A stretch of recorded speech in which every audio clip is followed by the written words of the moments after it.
For me, it's after my master's studies, I came to the conclusion that it's rhythmic movement, but movement together with another person. Yes. That creates actually let's say the cognitive space.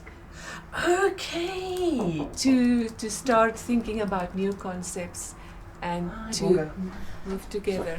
Okay, you made it. Yes. This is Bonga, Sarah. Hi. Yes, so that creates, for example, the cognitive space. Yes. I think to start thinking of symbolic concepts. That's the basis of language. Okay. Yeah. And for you to be able to learn something like a language, you need your brain needs to be for any cognitive task, your brain needs to be in a certain state. And this rhythmic movement helps you to move towards that. That's the really broad principle. There's a lot more around it. But for me, so I want to go deeper into this rhythmic movement and how does that connect with our human evolution.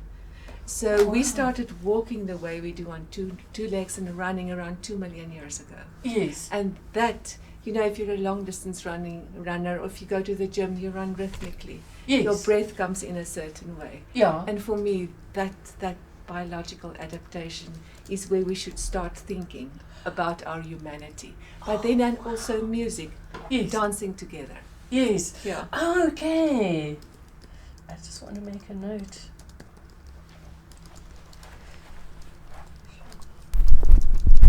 I know it's all preserved for posterity. So, do you think humans started moving? Well, it started with running. Sorry, I just want to get this clear in my head. It started with running, which is a rhythmic movement, which all mammals and other things do. Right, but we moved differently. See, we became bipedal around 7 million years ago. Okay. And thereafter, moving on 2 legs became the habit. Yeah. But then to start running or walking fast, you need different adaptations. Yeah. Also at that time there was a change in your rib cage, the way in which we breathe. So those biological changes happened around 2 million years ago.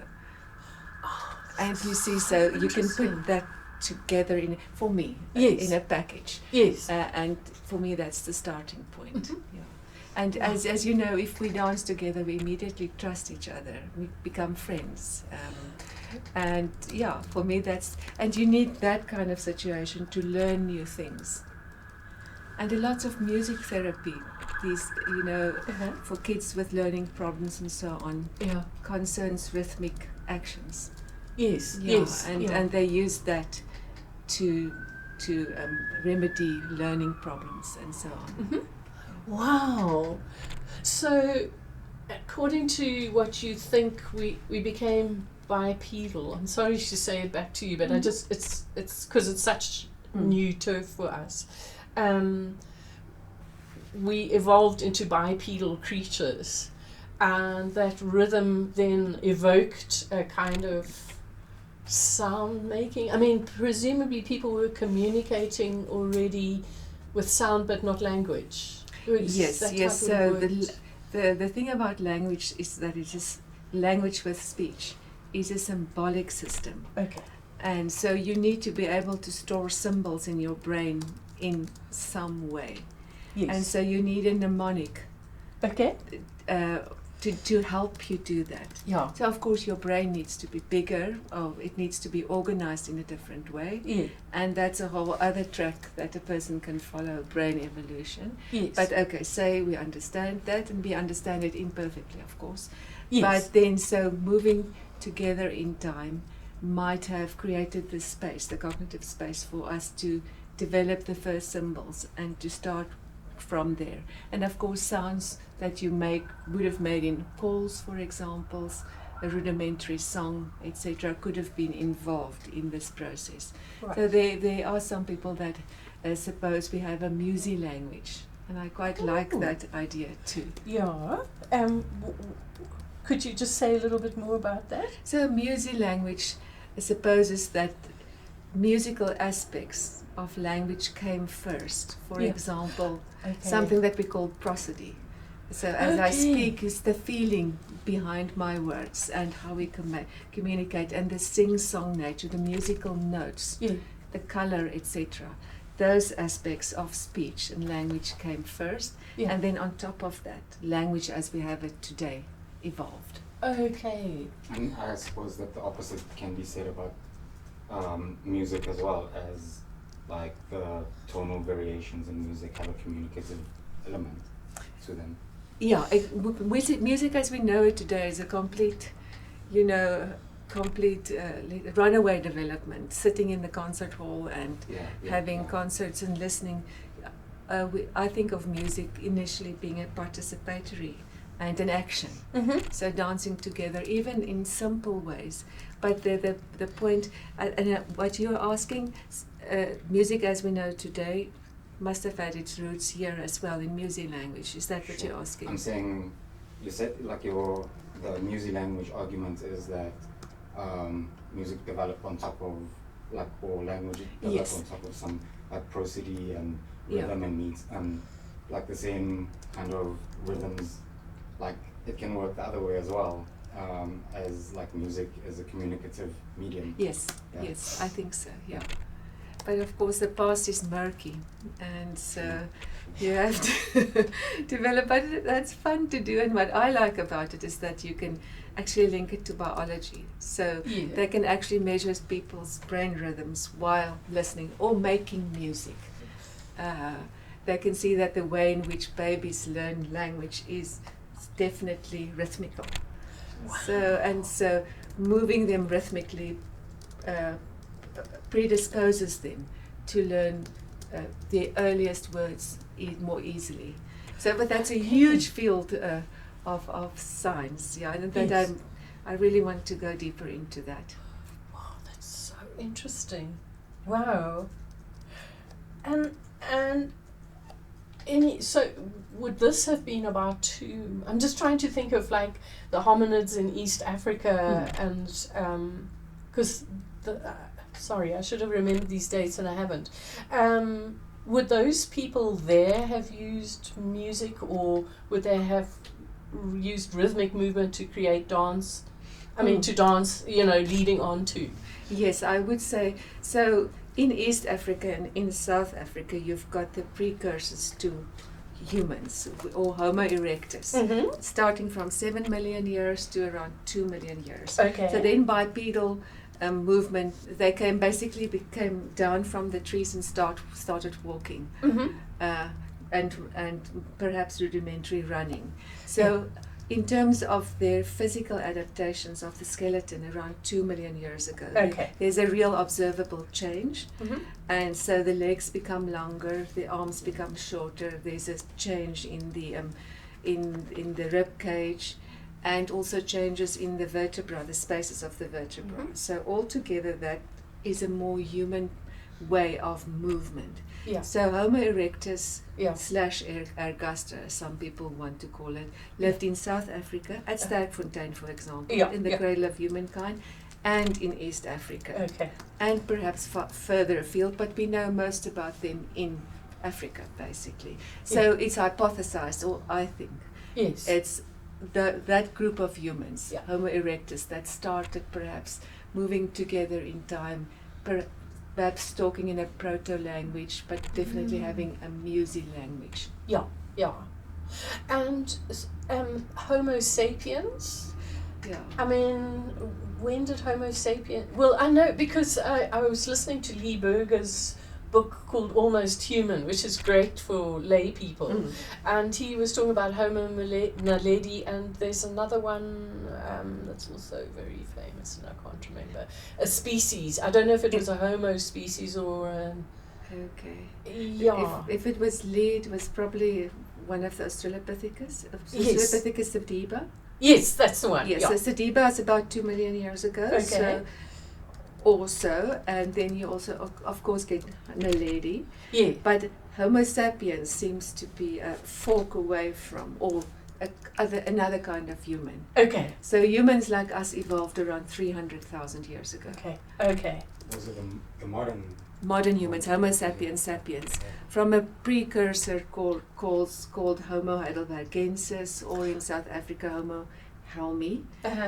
It's this one skull that we find in Bloemfontein, Florisbad. Yeah, so that's, I think there's more agreement these days that could have been the human precursor, or even a modern human, because the date is around 260,000, but just the face and a part of the cranium is preserved, so you can't really put together the whole skull. Right. But so Homo sapiens evolved in around 300,000 years ago. Naledi is also around 260, 300,000 years ago, but perhaps, like I said, on another branch, because they look a little bit different from Homo sapiens. So I would think that Homo sapiens at that time would have had music as we know it, you know, but not, of course, concert hall music. No. Yeah. But sorry to interrupt, but for all intents and purposes, 300,000 years ago, we had anatomically modern. Absolutely. We had the same ears. Same ears, same brain size. That's astonishing. It's astonishing, yes, absolutely. Wow. And the nice thing is, here in South Africa, we've got a lot of evidence, archaeological evidence for that. So I specialize with my archaeology on the origins of modern humans like us, on the archaeology, stone tools. We are the things lying around here in the boxes. So because those are like almost letters from the past, because you can put together the process that was used to make those stone tools, and that gives you an indication of their cognition. So from that perspective, I'm also trying to look at the cognition, but then also from the bottom up with the music. It is just fascinating. And the voice was obviously the primary instrument, but for instance, like those rock gongs, does anyone have any idea when humans, or before Sapiens maybe, would have started using those? So difficult, because you can't date those. Yes. So with the rock gongs, we take the ethnography, Okay. and what was Bushman people and recent people from the past used to play it, and there's information about that. So we take that and then find the rock gongs in the field, and then you can only hypothesize how deep it goes. But normally we think about the rock gongs in association with rock art. Yes. And most of the rock art date between, say, 10 and 10,000 years and quite recent. Okay. So it is in the Holocene. It's a quite recent phenomenon. So we can't answer that thing as about how far does it go back, because it just doesn't preserve, or we can't make the links. Yeah. But I'm sure it's there. I mean, why not? Why not use those rock gongs for 300,000 years? Well, presumably someone one day clapped a rock and said, Yes. with a stone, like, I'm fed up, clap. Ooh, that sounds nice. I mean, to put it really crudely. Would they also communicate through it? Yes. I mean, like talk to each other, like I think talking so, drums? because as you know, those sounds are quite piercing, and it carries. Yeah. Yes. So I think it could definitely have been something like that, yeah. Yeah, because Tammy was pointing out those rock gongs sounded different before they settled into the ground. Yeah. So presumably if you had a gong rock sitting on another rock, it would resonate far better. Yes, some of them are positioned like that they seem to be natural resonators. Really? At Kwatu it's close to Eysterfontein on the west coast. Yeah. So Neil Rush, my friend, Yes. they actually went to fetch one of these rock gongs from the Karoo. But it doesn't have engravings, and they put one there next to the museum there, and they play that. It's amazing, and that one is kind of a little bit suspended, you know? Yes. Not completely, but a little bit, yeah. Yes. So in our other music work, we're interested in resonance. So you can think that the rock gong was placed in an area, for example, with resonance. So if you have a little kopje behind it, or if it's in a natural amphitheater, the sound go much further. Yes. Wow. We're looking at sounds. We're looking at rock art, and then how sounds would have emanated from the rock art area out into the landscape and vice versa. Yes. But that's something else. I'm talking too much. Yeah. No, it's fascinating. I mean, sorry, I'm asking all the questions. Did you want to ask, Bonga? No, I didn't have a question. You good for the moment? Good for now. How does the way that you're speaking about acoustics and the environment and maybe probably the plant life, probably medicinal plants in the area, what was the ritual significance of because I mean they didn't have like modern equipment to say this is an echo. No, absolutely not. No. Is there like something that overlaps with like the spiritual significance of these rocks that is kind of evident in, because you're drawing the analogy between the dating during the time of like cave paintings. So do you think that there's an overlap between like the sonic and the visual that we're seeing in the cave art? Yes, I definitely think so, and that is a great field of research. So we've just been to a place in close to Glen William called Procession Shelter, where we're trying to test that, the sonic overlay with the the visual art. And so this is something that's quite well developed in Scandinavia and Spain and areas of the USA, but it's starting here. So, but of course you've got to have these objective instruments and measurements and so on. But that's definitely, and from the work that's been done elsewhere, there definitely seems to be areas in say a rock art frieze. And some areas do resonate more, and sometimes it sounds as if the sound comes from that area. Yeah. So then you can put together the actual theme of the painting together with the sound, and it gives you a completely different perspective on it. And also some sounds become louder, and it also acts as a resonant space for, say, the sound of the river. So if you have a ritual and you want to perhaps incorporate the environment's sounds, that's exactly what you'll do. You'll do it at that place or close by.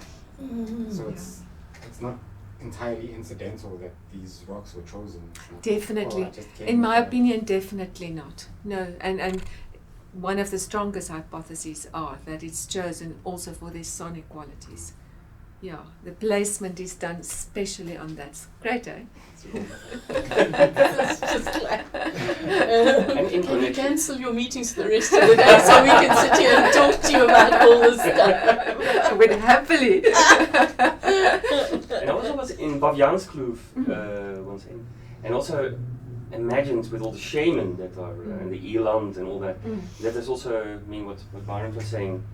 You know, there's the whole ritual, the dancing, with the paintings and the gong and the musical instruments that they found.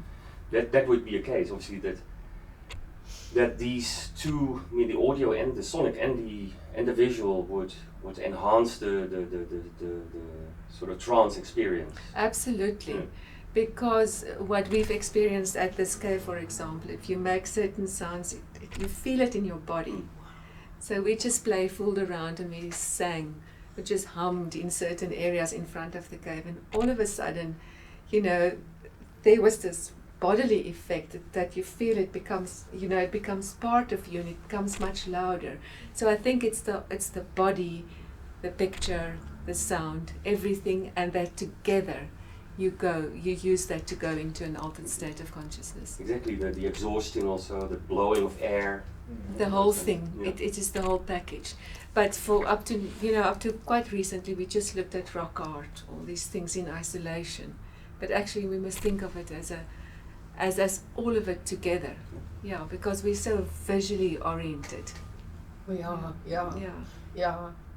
I mean, I think that's a big aspect of our project, is because it's about the listening and our oral world. So yeah, not just the beautiful things painted on a sheltered Absolutely. wall. Yeah. And I think that is a very original kind of, or ancient condition, is that our ears are much more important than we think in making our perception of our world. Yeah. you know. Yeah. So, and also in actually learning concepts, as I explained, and so on.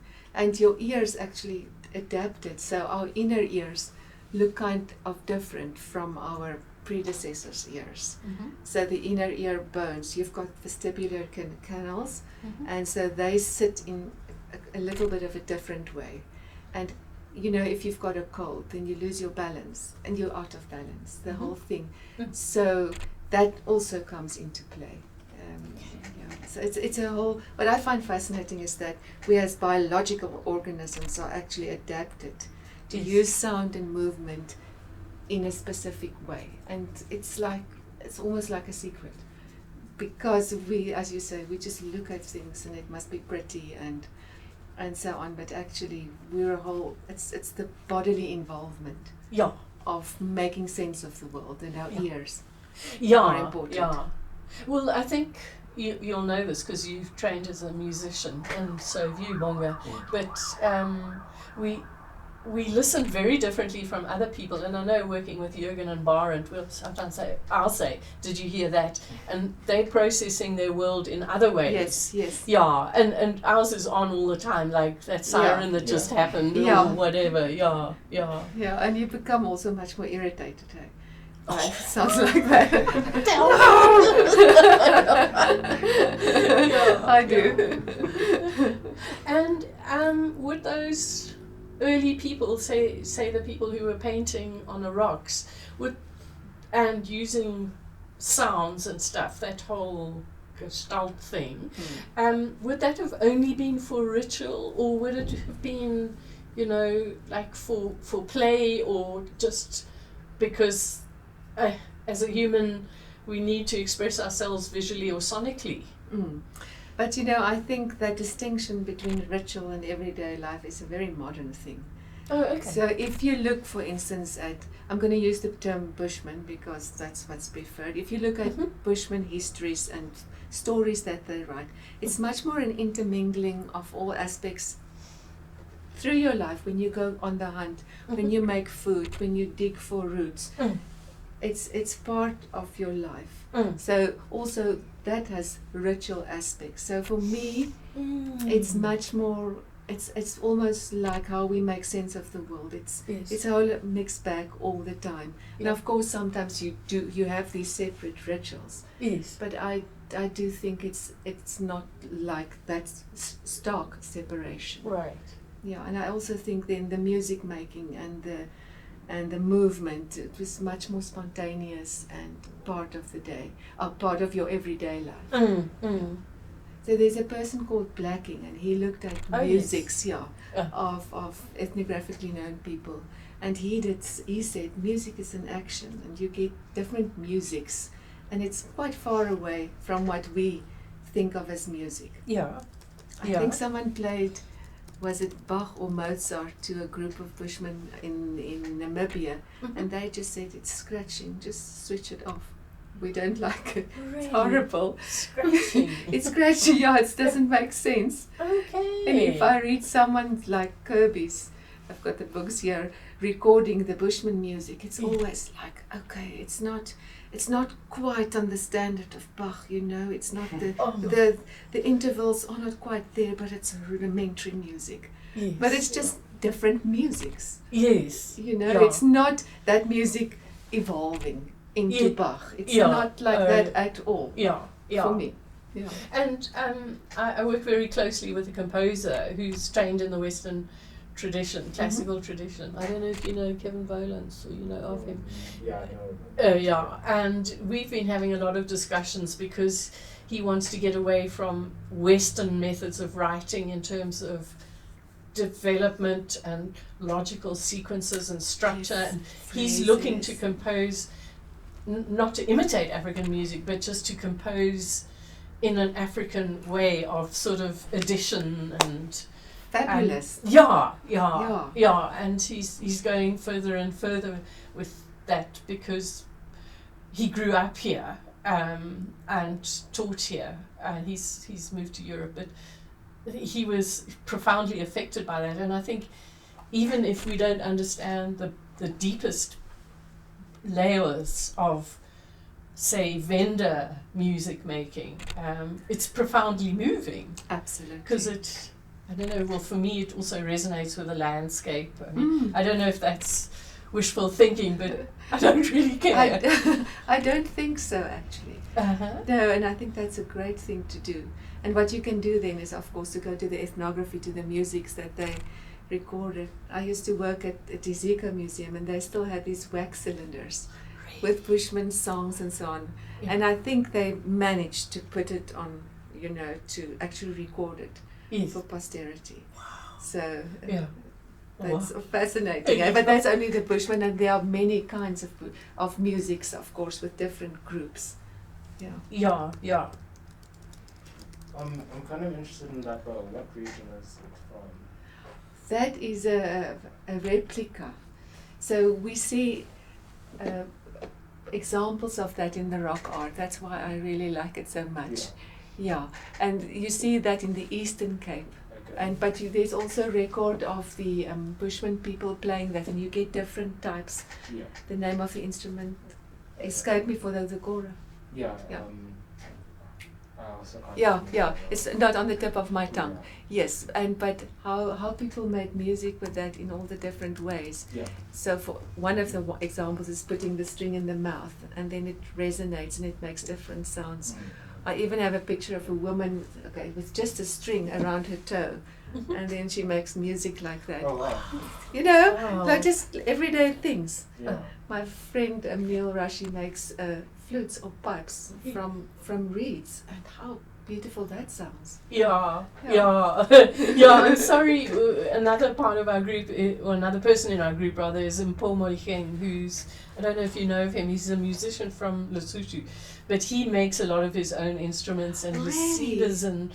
Yeah, I can send you his name Yeah, if you like. fantastic. Yeah. And do you know Thank Cara you. Stacey? She's also very much into this field and plays quite a lot of those instruments. Do you know Cara? No. Oh, okay. Sorry, getting a bit carried away here. And in terms of instruments, I mean, I'm thinking of like, did people make bone flutes or Yes. pipes? You know, because I've also seen like modern music makers playing pipes and altering the pitch with their mouth Yeah. and the bottom end with their thumb. Yeah. So, of course, in the archaeological record, things don't preserve well. So you could the only things that actually preserve are from bone, and so we've embarked on a project to try and identify those in the archaeological record. My PhD student was Joshua Kumbani. If you'd love to chat to him, he's over at Rock Art.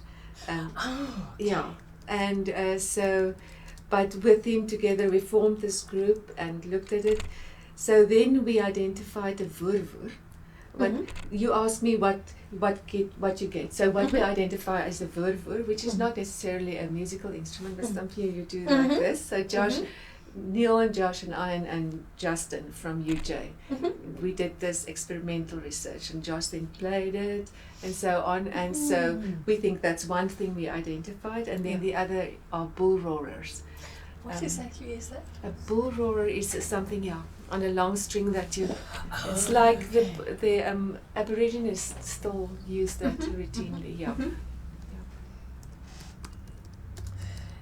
But bones, I mean, the fossils like at Stonefontein, this was way too long ago. Way too long ago, but we cannot exclude that. So you can pick up anything. You can pick up a piece of hollow bone, and it can be a whistle, for example. So we just don't know. So where we have to start is at the recent past, and then try and go back. Yeah. Yeah. Wow. Okay. So something like instrument making. This is a question that I just have privately. Like a tradition of instrument making within a particular culture. Let's say they were drum makers. My fathers were drum makers. Their fathers were drum makers. And there's methods to making those drums, like which way the tree falls. Absolutely. And it's good luck or bad luck. So you can't really make, because drums don't last in the archaeological record, but you can make some form of assumption that drums existed for this Absolutely. many thousands of millions of years. Absolutely, and if you look at many of the cultures in the world, a drum is the basic instrument to help you go into trance, for example. Yeah, so you can, and as you say, it's embedded in a whole stream of action. So where the tree grows, who cuts it, almost like ironworking. It's a highly ritual and highly prescribed. Only some people may do the ironworking and so on. Sure. But they don't exist anymore. The old ones don't exist anymore. Exactly. But that's what makes archaeology so fantastic. It helps us, focus on those issues of the past. So we just don't think, oh well, it's always been the way it is now. So, and that gives you ideas, new ideas for the future. So for me, that's fascinating. Am I correct in thinking that drums, if you think about current day people using and playing traditional music, sorry, I know it's not a great word, there seem to be more drums the further north in Africa one looks, or because I'm thinking of something like, for instance, in the Western Cape, trees don't grow because of the geology. So am I right about that? But you get different kinds of drums. So the Bushmen, for example, had the rommelpot. So which pottery was used with the thing over it. So you can, and you don't have to use wood. There's a lot of different kinds of drums as far as I know. It's not my area of speciality, but I know it's a great variety. So I like to think it was a key instrument for a long time for all groups. Okay. Like the rhythm of running. Yeah. Yeah, and it's got an immediate appeal in your body. It changes you. It's a beautiful thought. Like I never thought about it myself. Like just the rhythm of running. And if you run with someone, you'll see when you go to the gym, people start running together automatically. They don't even realize it. And then they make this music. I always listen to it. So it's seldom unless it's a fitness freak, but it's seldom if you run next to someone and you don't automatically sync. So it's inborn that we sync our actions, so that is one of the biological facts of human beings. Really? Is that we sync. So as we chat, actually, we also mirror each other's movements. Yes. And it's on a millisecond level. And and there's stuff written about that. I just want to leave all this and read all of that. I'll go this. Really? And drums, would they also mean like thunder? Would there also be a defense mechanism? To scare. Yes, absolutely. Yeah. Because there are groups in Maasai groups in East Africa, for example. They not thunder, but they make a big noise together, and then they can scare lions away from their prey, and they and it's a known strategy. Wow. Would that possibly already have existed before Homo erectus and Homo sapiens? Yes, it might have. Yeah. I wouldn't be surprised. I know. Primates. What kind of primates would make noise to scare somebody? Exactly, and if you look at chimpanzee behavior, they do actually move together in time. There's this great book written by McNeill, something together in time. So it's one of the things that inspired me. But here he talks about chimpanzees that start stomping their feet together in time, and they walk around and around. Or they've got, when it rains, they've got rituals, but it's also rhythmic movement. And like you say, scaring. So it's kind of in our primate nature, I think, to do that. So music as a form of social cohesion, yes, but also as a form of going to war. Absolutely, the whole thing. And McNeill's book is actually, he started talking about how soldiers are so much more effective if they march together in time.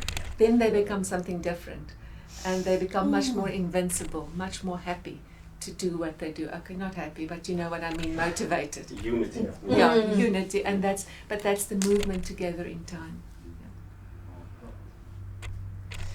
And it is lamellophones, the ones that, lithophones. Are they, presumably those also come from who knows when, but haven't been preserved? I think we must just, people haven't really looked for them, but I know in Asia, Russia, and some places in Europe, they're actually in caves, and people have actually played these rock formations, stalactites. Wow. And they played, and it's actually music. Yeah. Okay. It's great, okay. Yeah. But here, I don't think people have really thought about that. Oh, okay. Yeah. Okay. Yeah. And did I read somewhere that you were excavating at Klasies River mouth? Yeah, that's right. There. So I'm excavating there. Yeah. What are you looking for? Something with a musical focus, or? That's more my modern human origins focus. So that's one of the sites in South Africa where you find most of the evidence, skeletal evidence for anatomically modern humans. So lots of parts of heads, crania, etc. Yeah. And there's more than 20 meters of shell-midden deposit. It's big. So we're excavating there, and it tells us more about what they ate, how they lived, what the environment was like. So we're excavating there, but it's so time consuming, you take this much off in a 6-week season. Really? So, and then all of this material is the result, and we analyze that in various ways. but we too nice. We want to get to the music, and Josh helped me at Klasies, and so that's one of the sites where we found the vurvur. I was very glad to make that one link to music there. Yes. And we actually played the vurvur in the cave. The 5 of us played it together. Amazing! It's completely amazing. And Josh also played the bullroarer there. Yeah. And the inside of the cave, of course, it resonates. So you stand outside and it sounds like something different. To me, it sounded like a leopard coming over the hills. Okay, I must almost go for a minute. Yes, I know. Oh! Sorry. Oh, I thought, no. Recognize, give me 5 minutes, okay. Oh, right. No, but I've got another meeting like that, But she must just come in between. But I'm really enjoying this so much. Wish we could carry on. Well, I guess you're super busy, but could we maybe book another date once we've digested this? Absolutely. Because I'm sure we're all going to have more questions. I would love because it. This is just fascinating. Okay, I do think so. Man. I'm going to Klasies from tomorrow until Monday, but then I'm back next Tuesday. Okay. And then it would be great to carry on. Yeah. And just as one muser to another, if there's anything I can tell you, I'd be more than happy to. Fabulous. We must please chat. Yes. Yeah. Yeah, we shall. Oh, thanks so much.